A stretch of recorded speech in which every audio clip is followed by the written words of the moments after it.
of debate and recommendation, Professor Engineer Kimutai Some. Welcome, sir.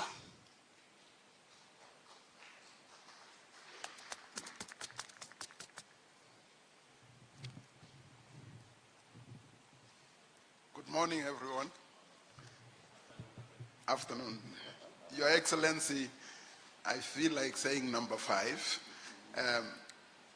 Guests, I want to take over from the presenter, because when the students leave basic education, this is where I'm going to talk about TVET, university, and research. The higher education sector is the main force that drives knowledge and skill development. It does research and it does innovations. The sector has challenges that have made it not meet that full potential. It continues to grapple with inadequate number of institutions to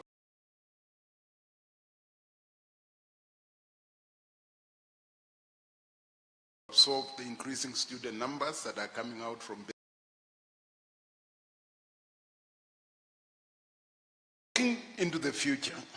We have the opportunity with Kenya Kwanza government to do the following.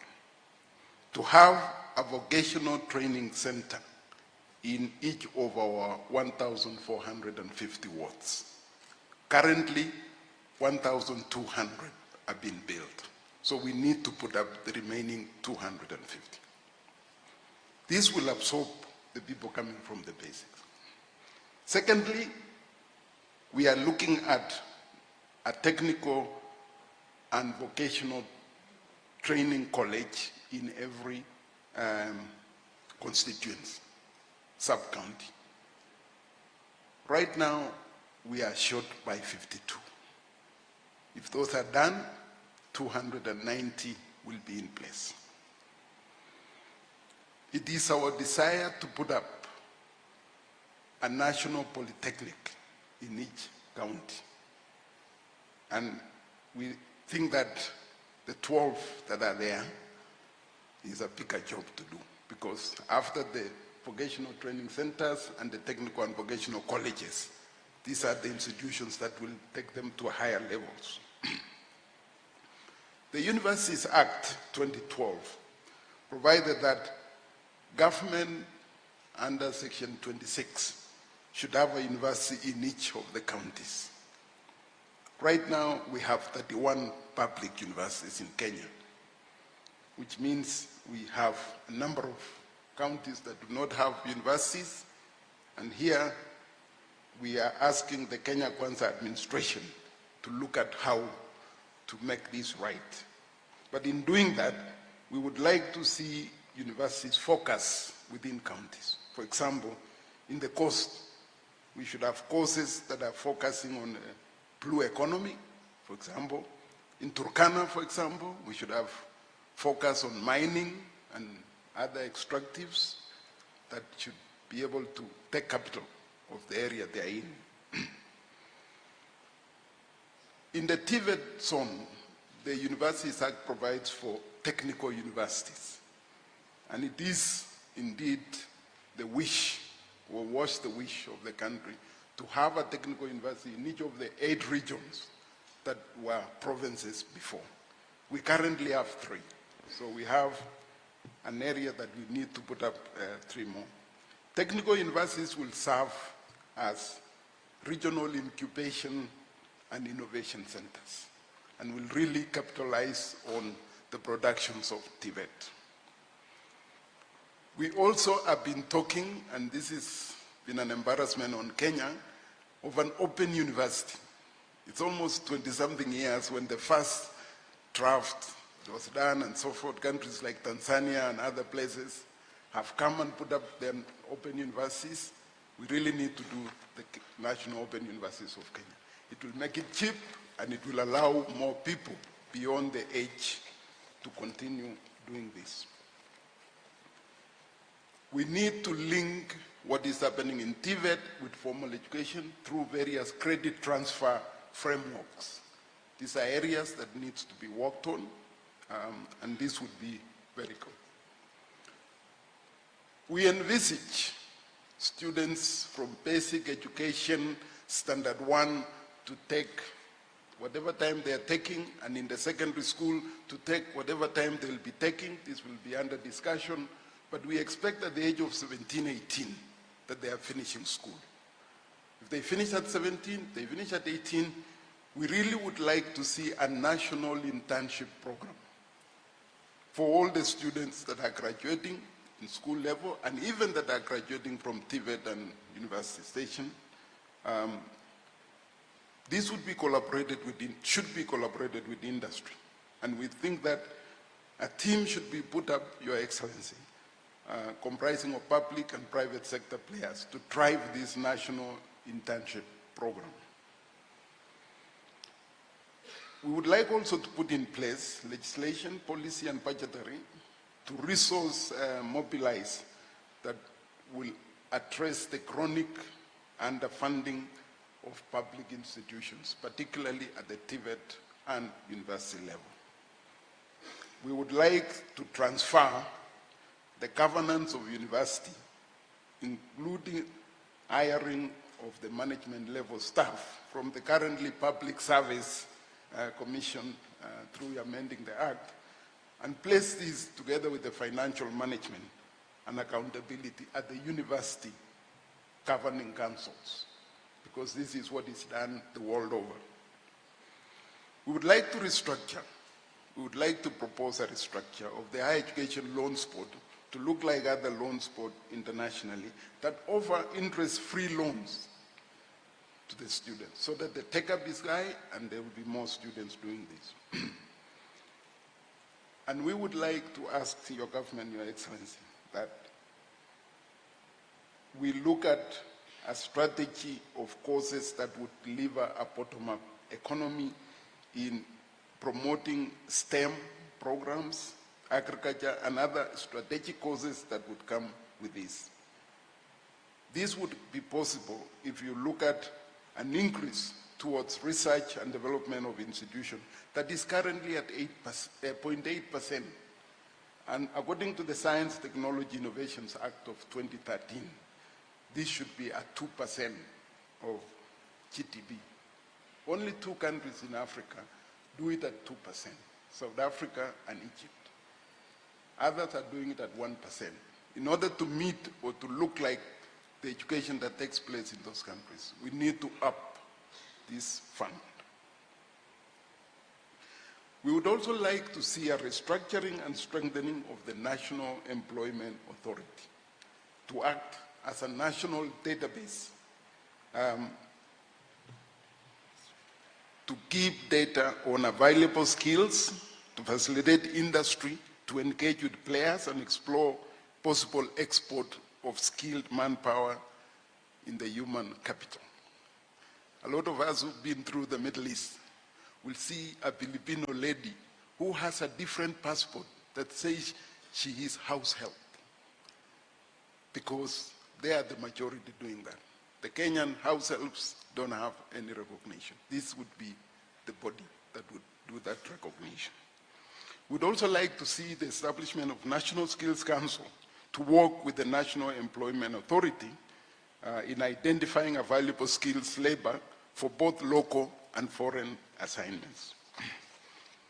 I'm almost there. We'd like to establish linkage between higher education and policy formulation, because sometimes doing a research involves looking around you for what works and what doesn't work. We'd like to facilitate universities to institute internationalization program. We are targeting at 10% of student enrollment. Countries around us are not panacea like us. Somalia, Djibouti, Ethiopia now, South Sudan, Uganda, Tanzania. We can be a center for attracting scholars. South Africa is losing for many reasons. Let's be that reason that we can attract. Lastly, domestic teacher recruitment and deployment at all entry levels as per the UNESCO teacher deployment practice which treats education as a cultural process conducted within a people's culture and linguistics, I think my predecessor just said this, is equally applicable in the universities. As we spread universities in every county, we will come across the challenge for staff and staff deployment. Ladies and gentlemen, we're told 5 minutes. As an engineer, I think I've done not too bad. I conclude.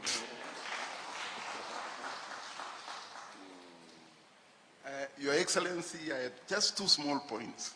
When I was made a CEO very earlier days, something called performance contract, and I see my friend Brown Ondeko there, his corporation was among the first 15 pioneering institutions.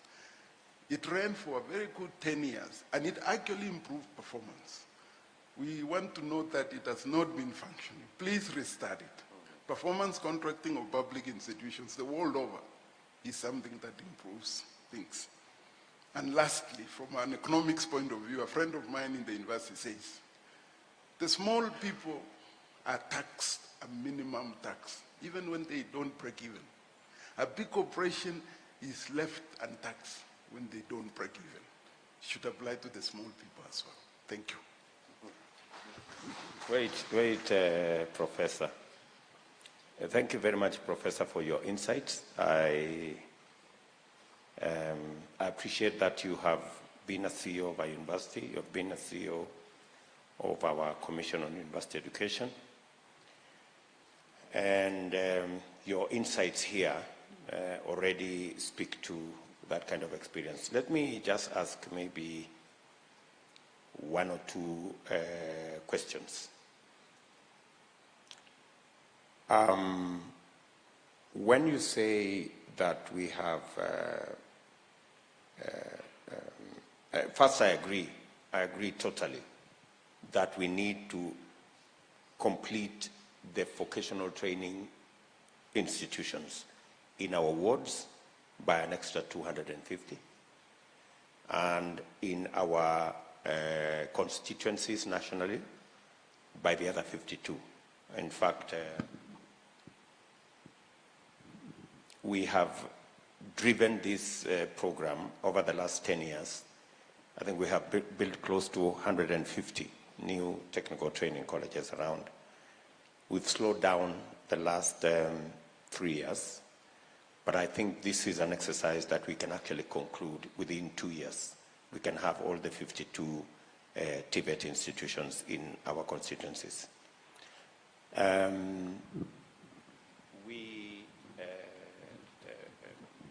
My question is funding, or on the issue of funding. We have, the statistics I have is that using the current funding structure, our students in university, for example, they only get about 55%, both from the capitation, from the University Funding Board, and the Higher Education Loans Board. 45% is unfunded. 45% is unfunded. And that's largely what is causing the crisis in our universities. Many of our universities are actually in a funding crisis. I got a letter last week from being an alumni of Nairobi University, inviting me for a fundraising. It speaks to the kind of crisis we have in our universities. And as a result of that crisis, of course, universities are finding ways of how to complete the course, minus certain things, and it leads to, cutting corners. And finally, we end up with not very complete students. Now, what are your thoughts? What is your experience? having been a manager of a university. We have tried many ways. We now have Universities Funding Board, TVET Funding Board, Higher Education Loans Board. What is the experience in other countries? What would your experience tell us? So as Kenya Kwanza, what would you recommend that we do? Thank you for the question. I think this question was like 12 years ago.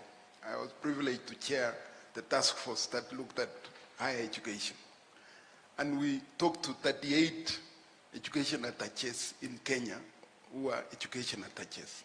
They came, we discussed with them, and we were keen to know how are they funding their universities specifically, and also would follow for TVET, because TVET's structure was not proper at that time. And we discovered something called unit cost. What is a unit cost of a program in 1 year? Let's take medicine, for example. We scanned, in the US, 1 year medical student is paying the equivalent of 1.7 million Kenya shillings. Right now, a private student enrolled in our medical program at Nairobi or Moi is paying close to 700,000 shillings, 0.7 million. So the unit cost in the US versus the unit cost in Kenya, because we try to charge unit cost to private students, there is a difference of 1 million shillings. So we're getting 1 million shilling less doctor. We're not exposing them to real full, because the funds are not available to go into higher level machinery, higher level training, and so forth.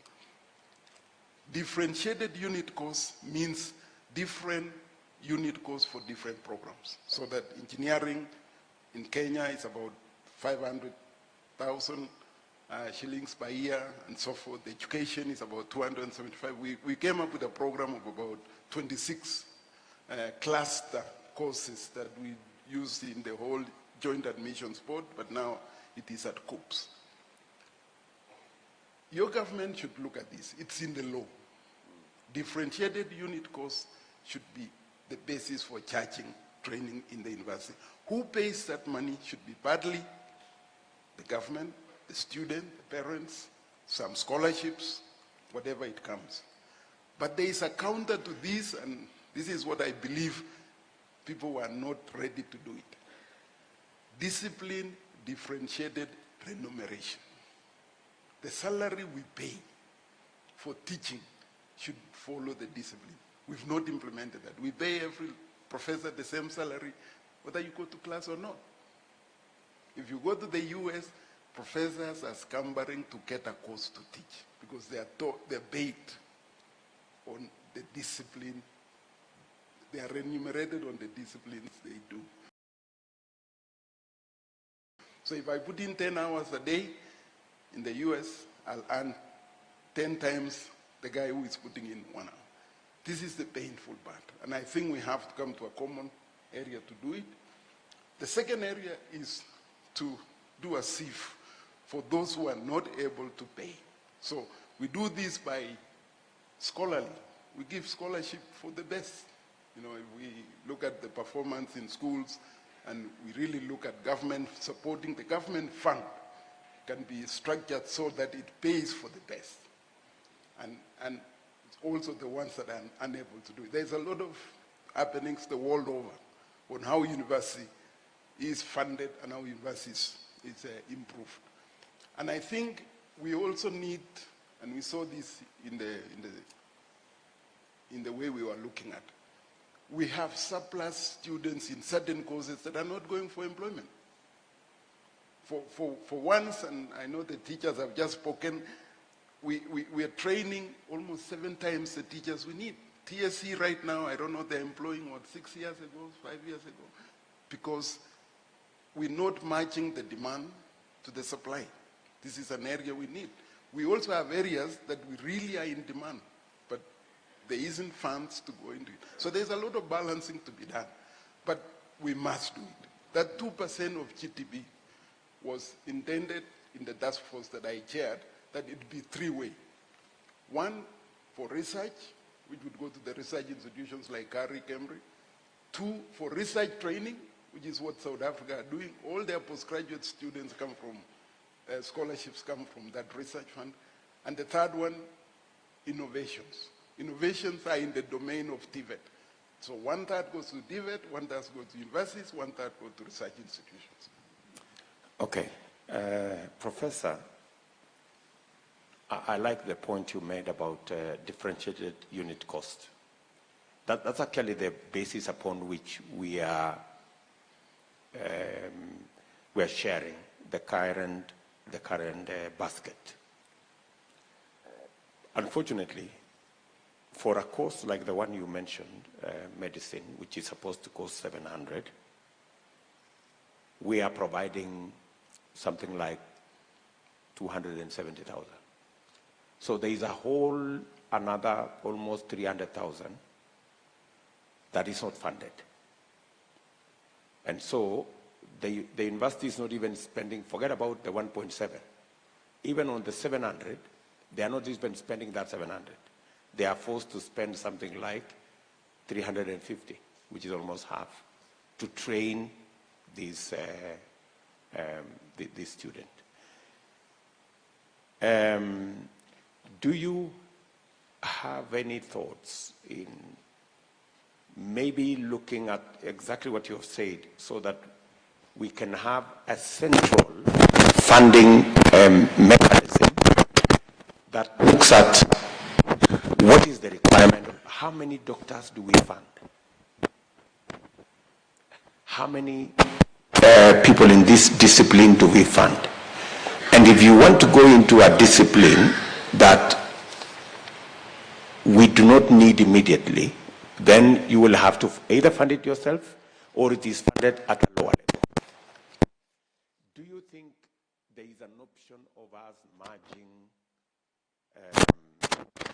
university funding board, TVET funding board, and help, and making a body that can fund higher education so that it can carry on board some of the issues you have raised, so that they can fund differently different courses on the basis of how expensive it is, and secondly, we don't fund courses that we already have excess personnel in those courses, in those areas, and therefore we are funding people who may not necessarily get any jobs for that moment because we already have too many people in that space.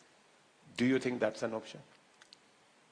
Your Excellency, what you are saying has two solutions to it. The first solution is, how are we teaching our medical students at 350 instead of 700?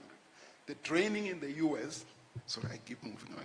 The training in the US is one member of a medical team teaching 4 students. That's how that 1.7 million is actually spent.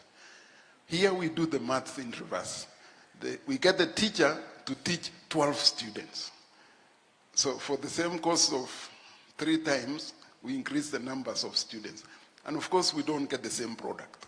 That's really the problem. And that's academic. The academicians must be able to do this. But coming to what I said before, point number 15, we need to restructure the National Employment Authority so that they are the ones who say, how many teachers do we need in the next 10 years? Year 1, year 2 to year 10. And then the universities can be told, this is the funding we'll give you for teacher training. Right now, yeah, the government is giving us in the university more money for the students of education, business, and others, whereas if we actually projected the needs of these people, will be good. We also say establish a national skills council, because there are new skills that are not even covered and they are so critical. And so we are losing out. We are always trying to catch up with those countries who are predicting what are the new skills and funding new skills. But having part of the government saying, who do we want in our skills as a database? Who have we trained? Is the way forward. Okay, I think you have persuaded me on the issue of a National Skills Council. But where does that sit with the Kenya Qualifications Authority?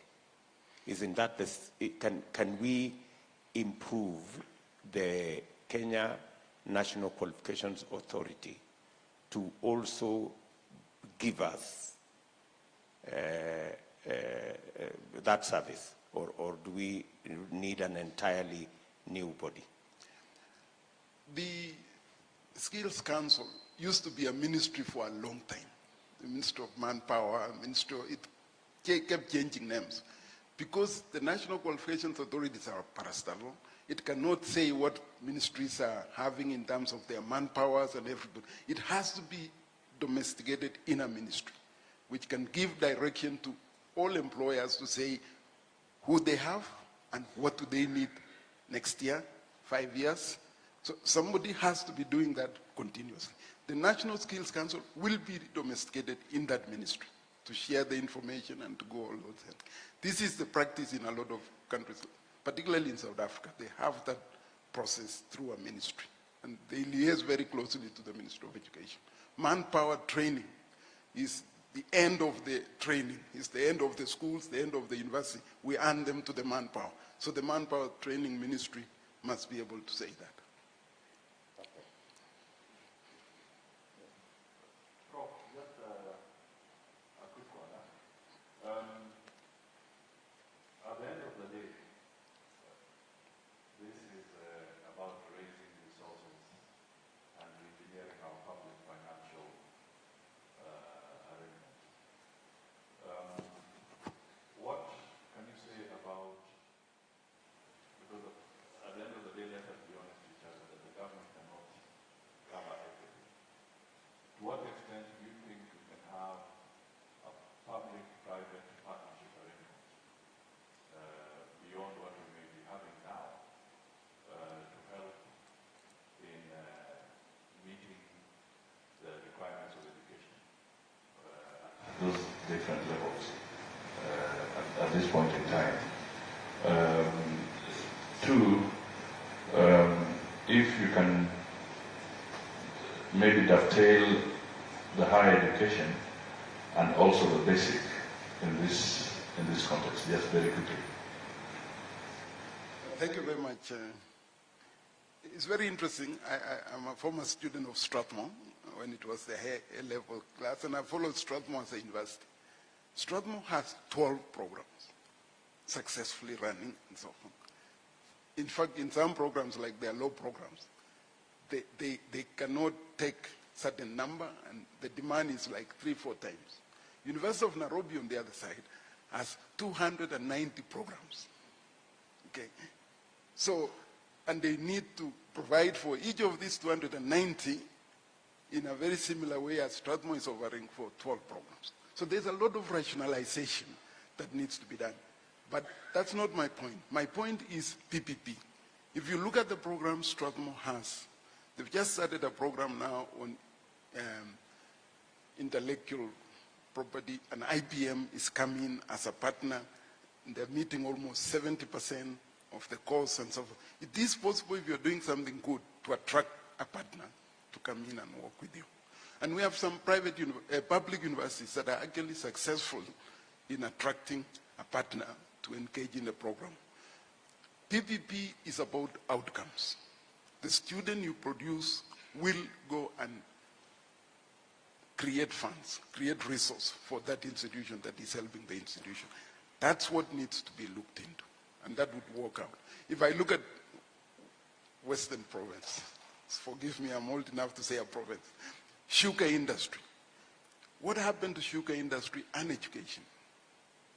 So we need to incentivize from the university level to TVET institutions and so forth. We work in what the industry is working. That's how PPP comes in.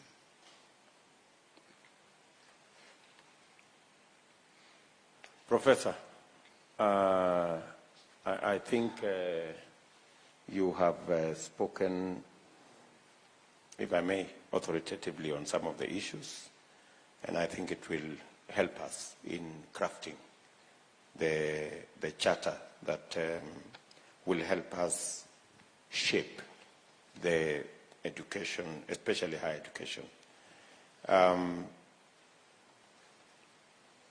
Maybe just by way of conclusion,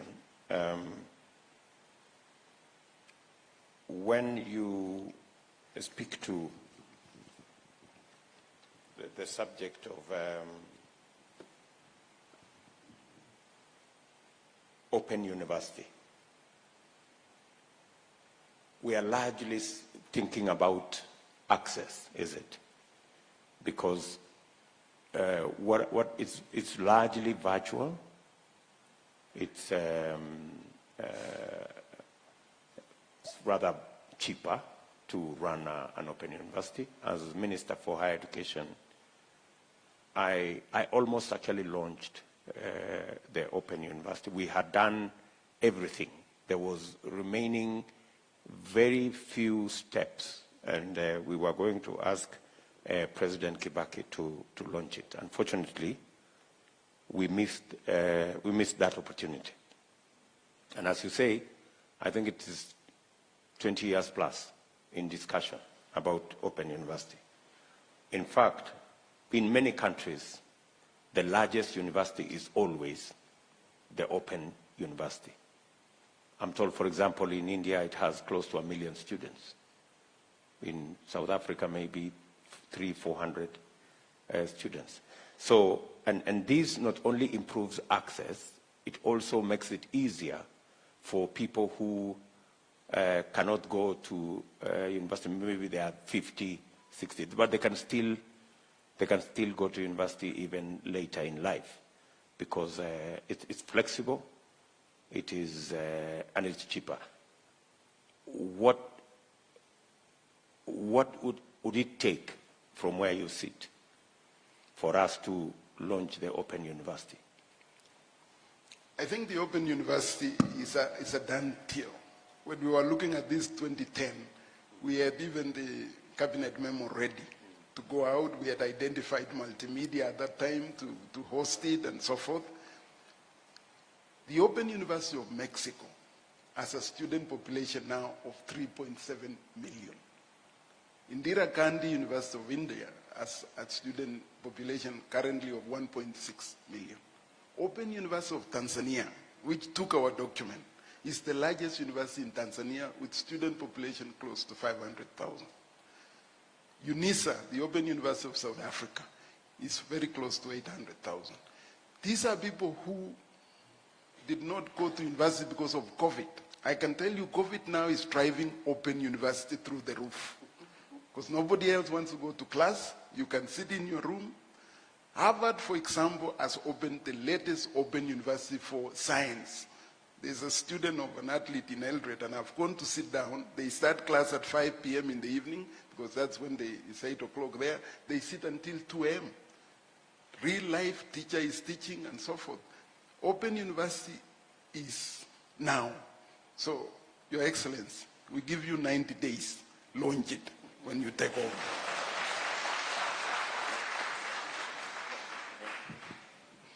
"90 days it is, Professor.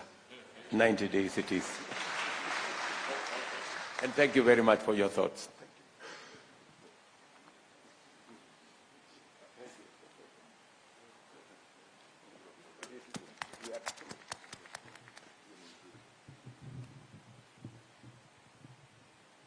His Excellency, the Deputy President of the Republic of Kenya, His Excellencies, the Deputy Party Leaders, and my fellow education stakeholders. I am Akwalu Victor Mugambi. I'm the Chapter Chairman of